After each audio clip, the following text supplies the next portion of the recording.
Pramugari Arab terbahak-bahak, kakek calon haji mau turun dari pesawat lupa kasih pakan ayam.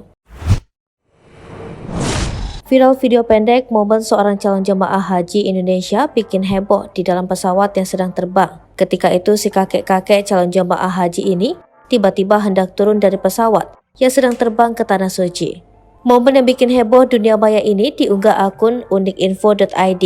Bukan tanpa alasan si kakek yang tiba-tiba minta turun dari pesawat.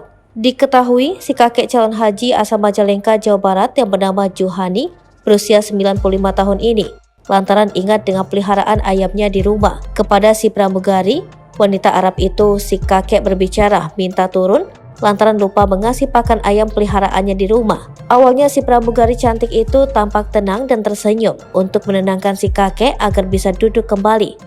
Dikarenakan pesawat sebentar lagi akan mendarat di Madinah, Arab Saudi. Si pramugari belum mengerti apa yang dibicarakan si kakek yang meninggalkan tempat duduknya. Namun setelah ada seseorang menerjemahkan bahwa si kakek minta turun dari pesawat lantaran lupa kasih pakan ayam di rumah, sontak si pramugari wanita Arab itu langsung tertawa terbahak-bahak. Bukan hanya si pramugari wanita Arab saja yang tertawa, si perekam video pun juga ikut tertawa. Dan calon jamaah haji lainnya juga ikut tertawa atas permintaan si kakek tersebut.